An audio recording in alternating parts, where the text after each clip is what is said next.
A very warm welcome to this edition of Capital Sports 3.0. I'm I keep saying co-host, but I'm not coasting. I am coasting in a way, but I'm hosting today because my other co-hosts are hiding from the autumn chill, and so they've left up to me to take care of this guest, and one that I think you're really, really going to get a boost out of. Now, it's very hard when someone has, hit the top rank, number one in the world, and they're still in their teens, and then they transition into the full pro tour in tennis, of course, and then by the age of 21, say, well, there's more to life than this. And of course, that sounds very, very silly in a way to know, because if you're playing tennis at the top level, it's strawberries and cream at Wimbledon. It is, I don't know, red wine and beef bourguignon in France, and whatever you have in Australia, I don't know, kangaroos and hamburgers and hot dogs in the US Open. But it's not always like that. And it's a very, very brave person to say, listen, do you know what? I've got more to do with my life than this. And this is why we have, for the first time on our show, Lina Krasnorutskaya, who took that brave decision at the age of 21. And she's also done something very, very special now with her life. And that's what we want to speak with her more about. But first of all, Lina, you're very welcome to the show. Nice to meet you, Alan. Thanks, Thank Lina. you for inviting me, yes. Listen, it's great to come on, and thank you so much.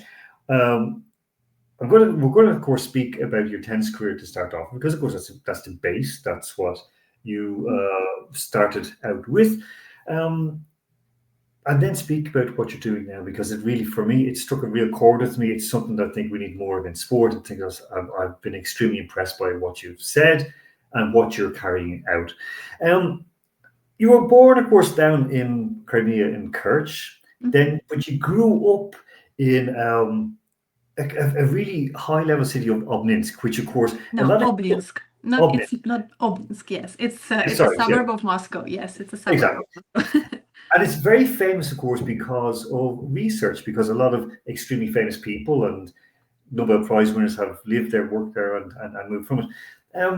How tough was it growing up outside of Moscow, not in the main city, to then, go as far as you did, being world number one as a team, and then, of course, going on to have a professional career? Was it more difficult? Did that sort of motivate you more? I would say that it actually saved me. It actually saved me growing up in a little town in a suburb of Moscow, because as you know, big city life is challenging. A lot of time to travel from one side of the city to another. So in this case, I was very, very happy to grow up where I grew up. I had time for everything. Everything was very close. I didn't have that extra attention, I would say so, to my person. And that was the place where I could have reset and recharge without being seen. So I would say that was amazing. And I was very lucky that I grew up in Obninsk. Yeah, I mean, I grew up in a small town as well. I started in the city centre and moved out to a small town and then an even smaller village. So yeah, I'm all with village life or small town life. Lina,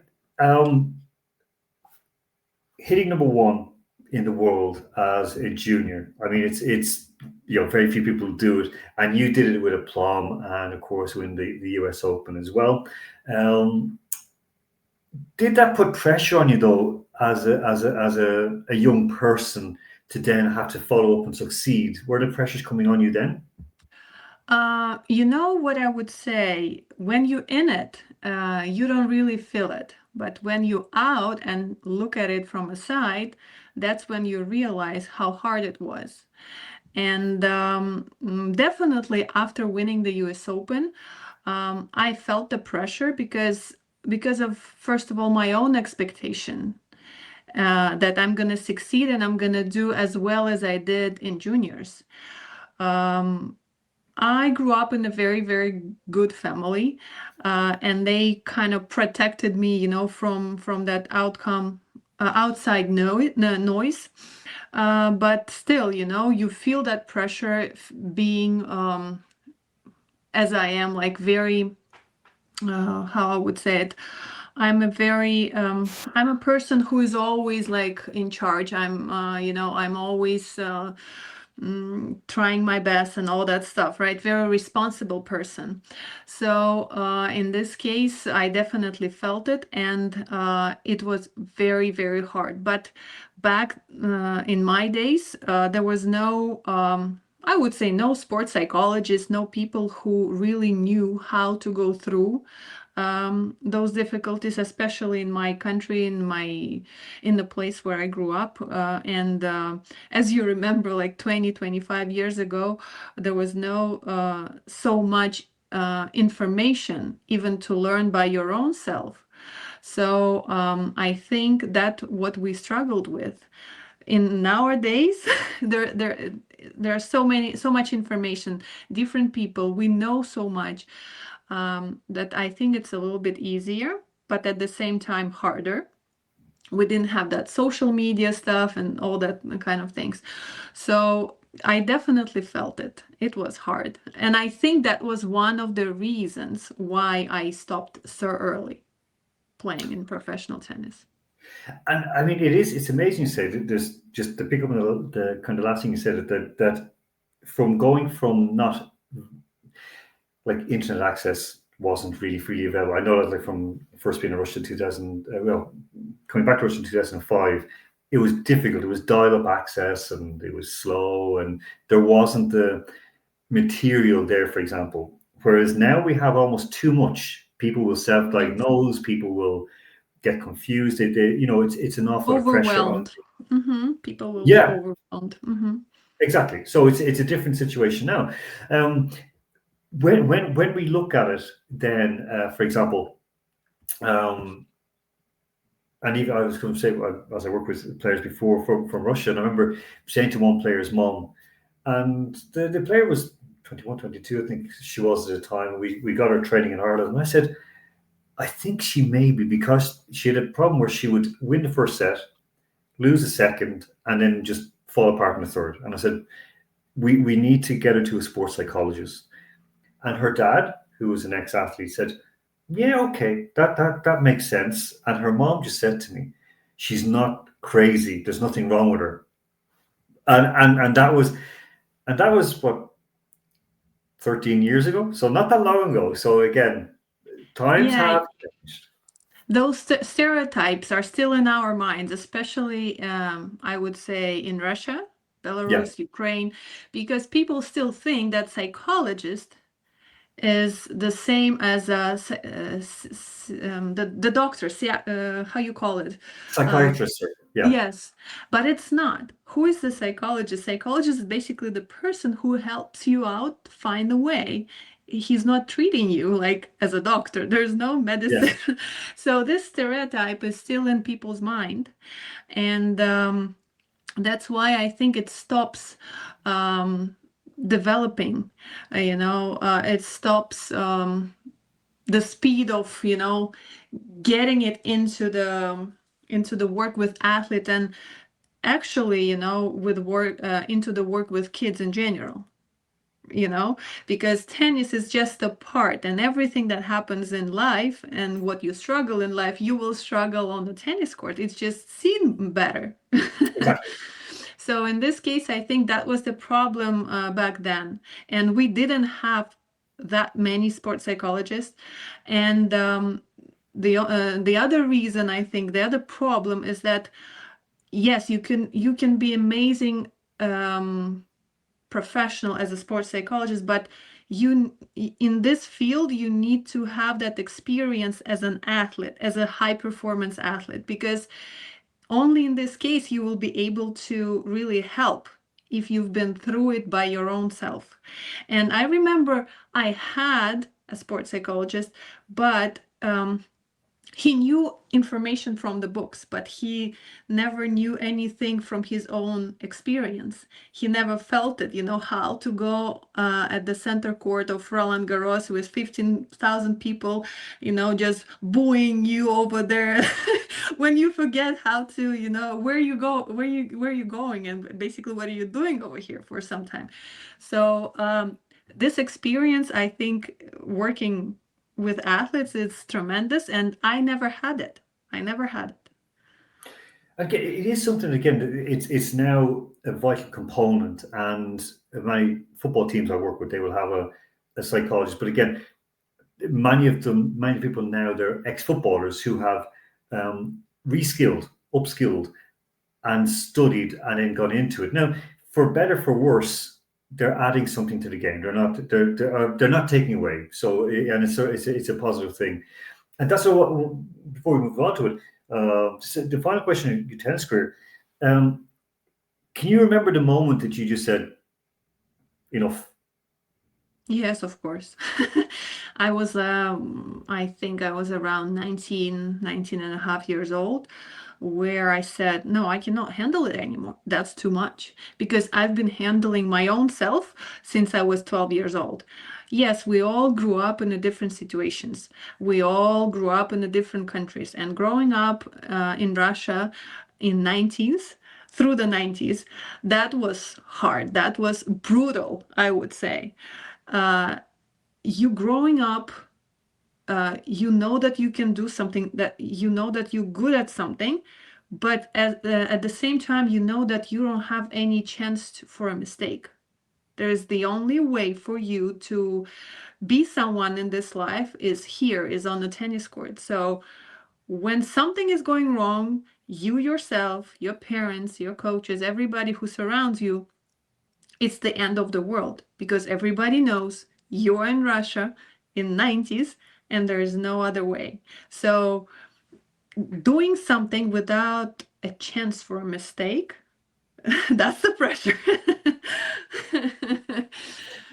And it shouldn't be, and sport always should be, and this we'll discuss this in a moment. Sport should be an outlet for fun. It should be something that it's I always found it that continuing getting old. So when I was younger in my 20s and getting paid to play football or getting money to box something, it was really good. And as I got older, I remember seeing these younger guys kind of going, "Oh, it's like a job," and I'm like, "We're getting paid to kick a ball. I mean, we're getting paid to do what we did as kids, and this is brilliant." Um, but of course, then it turns around, and the pressure comes on. But then it depends on the people how they handle it. Yes, definitely. But again, going back where I grew up and what mentality myself I had and people around me had, and still people in Russia, in Belarus, in Ukraine, we still have that mentality, right? Yes, now I live for 15 years, I live in the States, and my mentality changed. I grew up and stuff, but still, it's hard to change that when you are 10, 11, 12, even 15, 16 years old. So in this case, what can you do? You have what you have. That's your own story, right? And unfortunately or fortunately, you cannot change it, right? And I would say I would not change anything, right? But at the same time, with my own kids, with kids that I work with for the last 20 years that I'm not playing professionally, right? I want to do it differently. I know that it's possible, right? So you don't get to the point where I got by 18, 19, where I was done. I said I cannot handle it anymore and nobody can really help me. Maybe because I didn't have a proper mindset settled up for me in order to get over these circumstances and difficulties, because at any stage of your life, at any field of it, you can face some difficulties, right? Of and course. you need and you need to have a proper mindset to go over it, right? Yes, you cannot just lie down and don't do anything, but you need to be patient, I would say so, right? Yeah, And yeah. and you need to be supported, and the other different things that you need in order to go over it, right? But somebody gets it, somebody not. That's our own story and what we can do. But as I said, with my own kids, with my students that I work right now, I want to do it differently. I know what I don't need to do. But you see, this is the whole thing: is that you've learned from experience, And I know, like my dad, for example, was one of the best coaches I ever had, where he'd been through like the old times in Ireland, where they like a coach, if a coach turned around and beat a player or slapped a player, the player had to take it. That's it. You accepted it. If you could be screamed and roared at, and the player had to take it. So my dad said, no, there should be no pressure like that on these young players, young kids, that they should uh, enjoy it. That he also put, because there were team games, he didn't put pressure on winning straight away, but growing, learning the skills, developing, and keeping the pressure off. And as he found, the biggest pressure was parents. So and again, we know in tennis it's so destructive of many parents. And as you said, luckily you're from a different, fortunately you're from a different family. But a lot of parents will see this is the way out. This is and it's not just tennis, football, ice hockey, and again, Everywhere, yes. yeah. So now we're going to speak about something that your main job now, and what you are. This is your passion as well. So it's great when it's your job and your passion that you have to work on bringing this forward. I'm going to put something up on the screen, and you can explain. This is what caught my eye, and I'm thinking this is something good that more people need to see. And you'll see. I put it. Yeah, it's coming up now. It's coming up quite slowly for some reason, but it will come up. It's just for a LinkedIn post that you had. You see it here, and this is you kind of course, looking back. So from, as you said, like, from being the number one junior player, and now what you're doing now, high performance coach and sports psychologist, and you start to look at things that are important. Okay. And as you said, like, it's not talent, errors in the court, not even injuries. It's the absence of mental and emotional development. From what age, straight away, Lina, from what age do parents need to be mindful of the emotional development of young athletes, in your opinion? As you said, being a high performance coach and actually working with kids, I realized that no matter how good they hit the ball, no matter how good the process is settled, if they don't have that mindfulness, they don't have that proper mindset, and they don't understand themselves. It's like there are three parts that a good athlete, professional athlete, is made of. First of all is, of course, physical conditions. You need to be fit, you need to be ready to hold, and those physical things, right, in sport. Then it's technique. So physical, technique, and the third on top of it is the mental. It's the mental part. If you're gonna have physical and technique parts, and you're not going to have a mental part, you're gonna fall. If you're gonna have, so it's not gonna work. By the age of 15, 16, even sometimes 14, you get to the point where everybody can play tennis. And if you're not able to basically handle your own self, if you don't know your own self, that's where it becomes a problem. And what I would say, answering your question, is that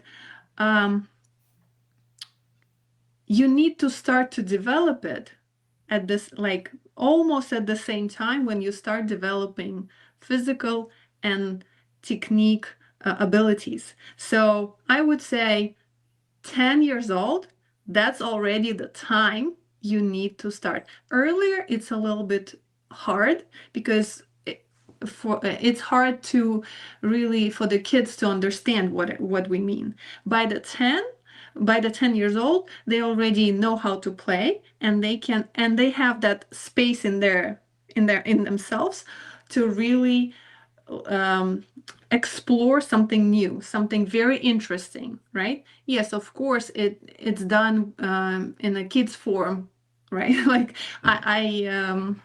I do it as for kids. I don't do it for everyone in the same manner, right?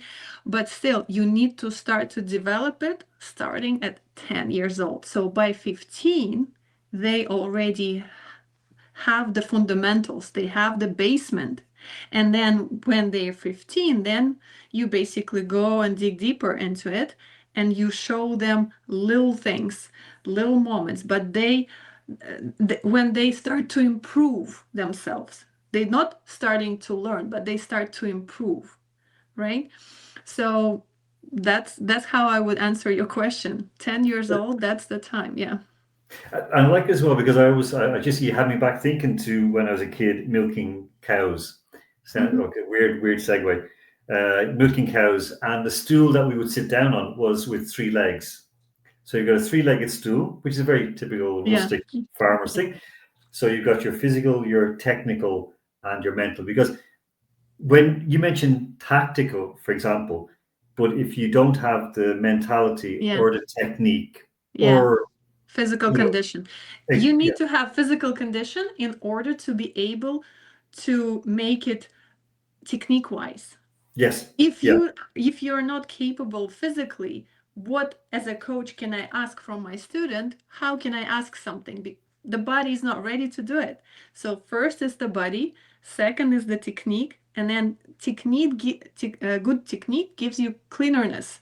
And then when you fit and clean, then you can think about what should I do, right? And what do I feel? exactly. It's logical. It's a very good Yeah, progression, and yeah. it works. Um, the other post course, the more recent one, and this is where.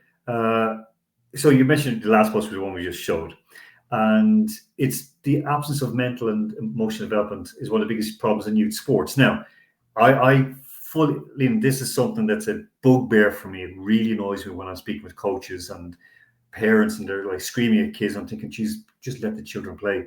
And one thing here, I'm going to just point it out because I think it's very important, and I want you to explain it as well. So when you're working with young athletes, you do something very simple. So expanding their language beyond good or bad.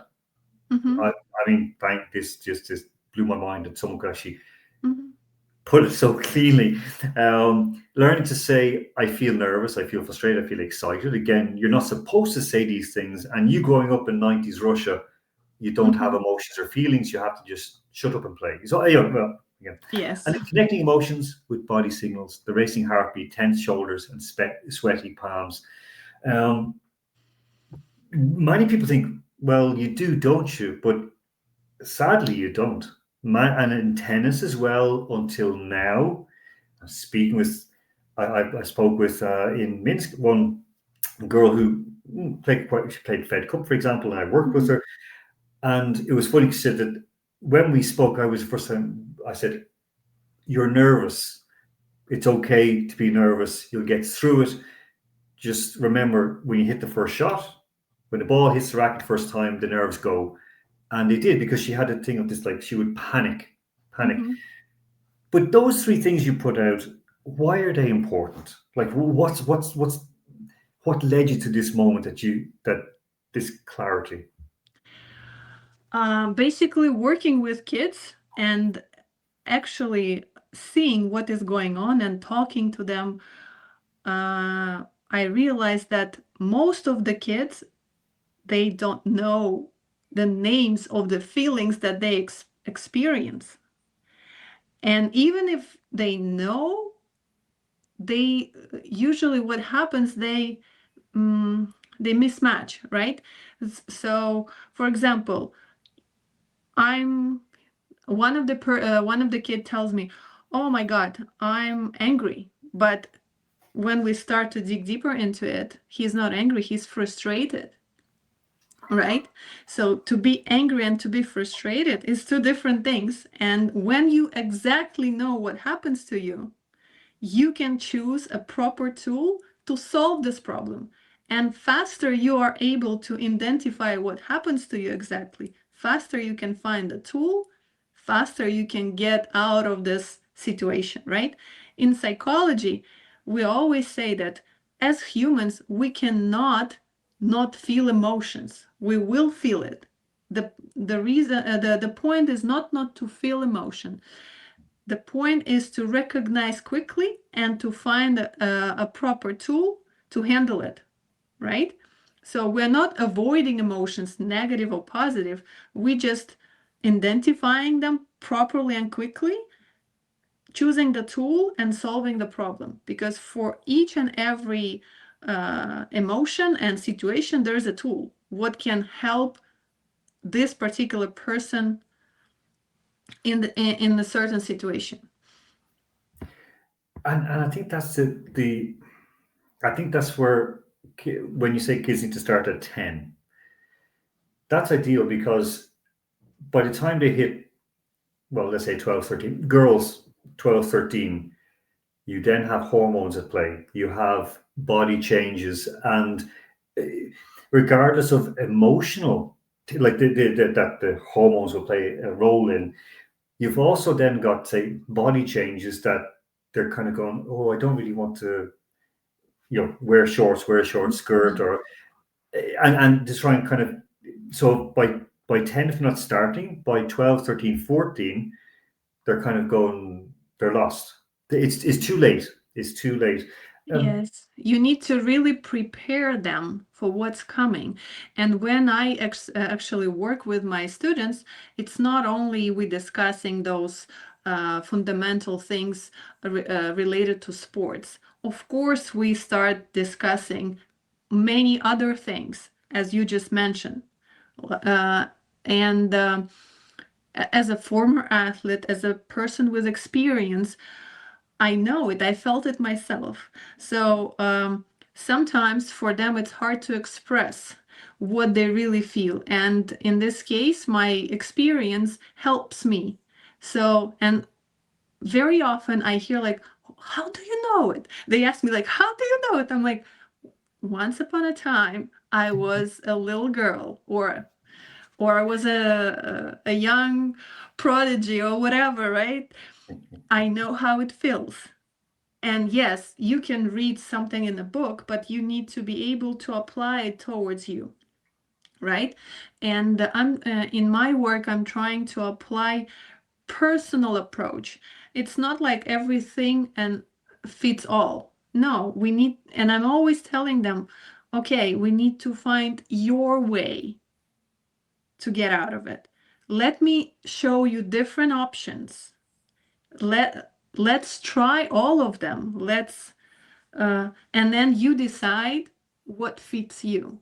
In this case, in this, they learn how to apply things to them, right? They learn themselves because okay, this one I applied, it didn't work, it didn't fit me. Okay, it means I need something different. What do I need? We start thinking with yes, it's a process. It's not like you have two sessions and you are all done. No, it's the same process you do from 10 years old until you were like, I don't know, 15 years old or even further, right? Yeah. Because I work with different players. Some of them start at 10, some of them start at 12. I have players on the tour, young players already on the tour working with me. Yes, they all have different problems. They all have different stages where they are, but still, it's so important to really help them set their mindset, right?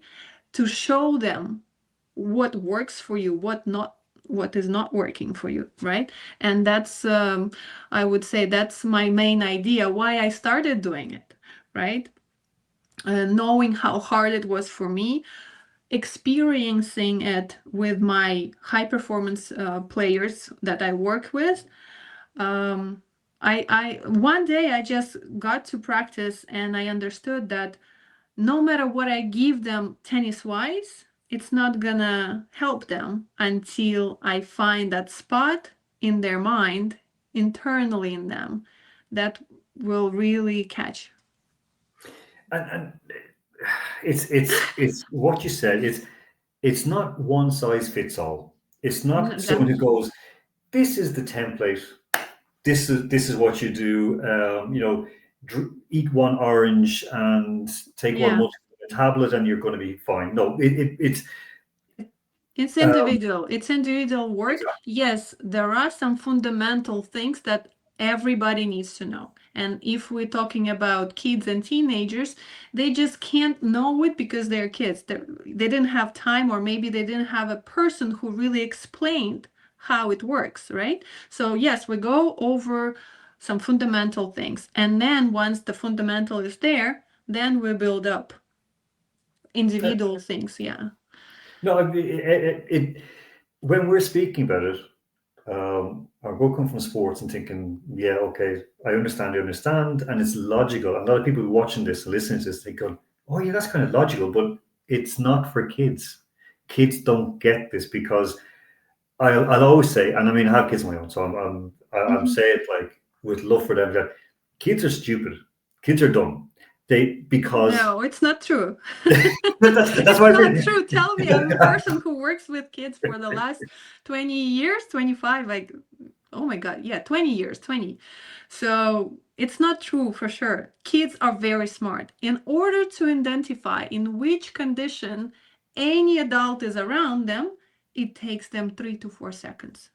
oh You this enter, yeah, you yeah. enter the room, you enter the court, they scan you already, they know how it's gonna go. Exactly. No, but my dad, from because I've worked as a teacher and a lecturer, and yeah, kids. But it's not the as we would say, kind of this. We would have a sort of a develop. It's like animal instinct. They get the vibe, and so I always say like that when they're stupid, it's so that they do dumb things. Okay, adults do. I do dumb things, but they're they need to be nurtured and developed. So while emotionally or empathically, probably would be a better way to Mm-hmm. say it, they can, as you said, they can immediately analyze the person and know what they could do, how they have to be with that person to Mm-hmm. get attention, to get respect, or whatever. But the guidance and the training to get them to a level where they can make adult decisions and understand what they're doing is different. That's what I mean by dumb. I'm not saying that kids do dumb things, but we all do dumb things. So I'm not yeah. It's fine. Yeah, it's totally fine.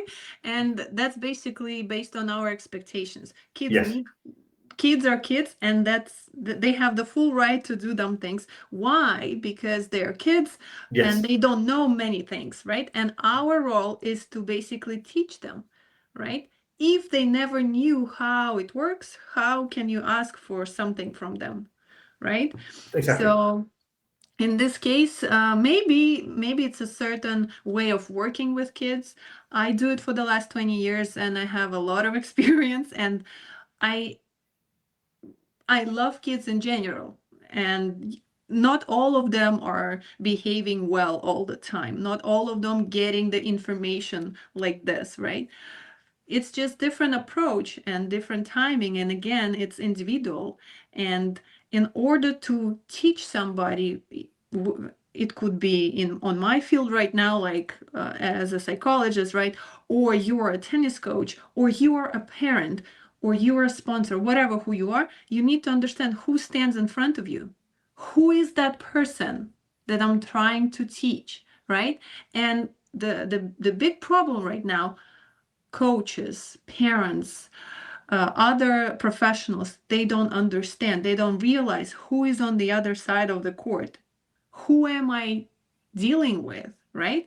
And that's why they try to apply everything instead of really understanding what exactly will fit this particular kid or teenager or athlete in general, right?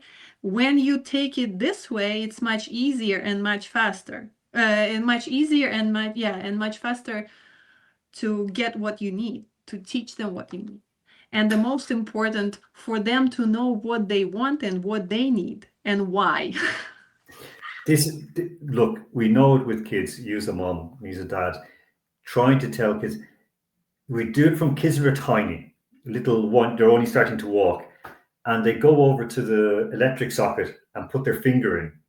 Yeah, Don't do that.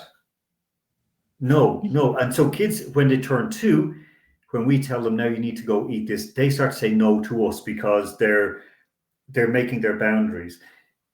But we have to explain to kids why it's important and of why course. you need to not have McDonald's every day, why you need to not like go to bed early at night, why you need to put the phone away for a couple of Mhm. hours in the evening to talk with your family. So, but we need to, and unfortunately, I'm a decade older than you, so I know that normally my parents were very, very good, but I could see some of my relatives, like my uncles and aunts, they would shout at the kids. And so there was a fear factor. Whereas what you've discussed with me, what I've seen in your writing, Mhm. it's the removal of fear from kids is extremely important, correct? It's not about removing, as I said. It's not possible. It's not possible to remove any feelings. What is important is to teach them to deal with it, to teach them, first of all, to identify what they feel and then how to deal with it, right? So Yeah. give them exact tools to do it. Because it's, as I said previously, it's not possible to avoid those feelings, right? You are human, we are all humans, and we feel happiness, sadness, angriness, excitement, whatever, right? So with kids, the problem is that they don't know all of those emotions. They know a couple of them, as I wrote in my post, like, okay, I'm feeling good or I'm feeling bad. That's it, right? So my goal is to widen that vision for them, right? So to show them that there are so many different emotions, negative and positive. Not My goal is to teach them how not to be afraid to be on a negative side or on a positive side, right? So how not to be feared by certain emotions, right? Because what happens if they feel fear, they freeze because they are afraid of the feeling and of the sense that they are in, right? So my goal is to explain to them that it's not that bad, right? You still can handle it. You can still get out of it, and that's what I do in my work. Look, we're going to end on that, Lina. And I would love if you could come on and speak. Well, a couple more of our co-hosts, when they're back. They're on they're on a break, so they say I'll do Mhm. midweek. We would love to have you back on to delve more into it, because there's so much more to discuss, and Mhm. cases as well. Because Yes. you've been at the top. Yeah. You've seen what goes on, and there's so much more you can deliver. A lot of ex-players, as we know, people comment that Mhm. they turn into coaches, or they become coaches, but you're bringing in something that, even in my opinion, is higher than that, because it combines everything together. As you said, you understand that it's three factors that need to be working in harmony to be the best, to get the best person, not just athlete, the best Of person as course. well. Of course. Of You course. Yes. know, Yeah. Thank you so much for your time. And look, you'll join us again. Definitely. Yes. If you're inviting me, yes, I will. Okay, definitely you're welcome. You invite so. Okay. Thank you so much, and have a superb evening, and talk to you very soon. Thank you, Alan. Bye bye. Okay, we are going to play out. I think it's an appropriate song to play out with. It's one that was a banger from the 90s, and that's not reference to myself or to Liam in that sense. But this is one. We played this before when we spoke with Robin Parasoto, who again spoke about really deep things as well, and how we can sort of develop and open our minds. And this, of course, is Uzura and Open Your Mind. And of course, we'll be back next time with some more Capital Sports 3.0. I am your host, Alan Moore, saying to take care of yourselves and each other.